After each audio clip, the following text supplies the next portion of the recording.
लग्नानंतर होईलच प्रेम मालिकेच्या आजच्या भागामध्ये आपण पाहतो की पार्थ हा खूप आनंदी असतो.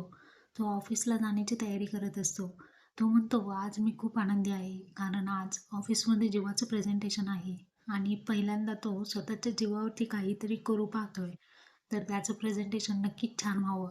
आणि पूर्वी लहानपणीच्या गोष्टी तो काव्याला सांगू लागतो. तर काव्या खूप नाराज असते. काव्याला पार्थ विचारतो, काय झालंय?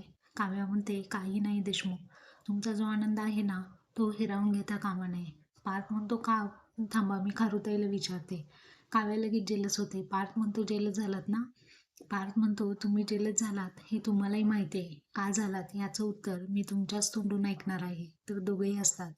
आणि जे ब्लेझर असतं ते पार्थ काव्याला मागतो. काव्या म्हणते, एक मिनिट. स्वतःच्या हाताने काव्या पार्थला ब्लेझर घालत असते. तर हा आनंदाचा क्षण पार्थच्या चेहऱ्यावरती पुन्हा एकदा स्माईल आलेलं आपण आजच्या भागामध्ये पाहिलं.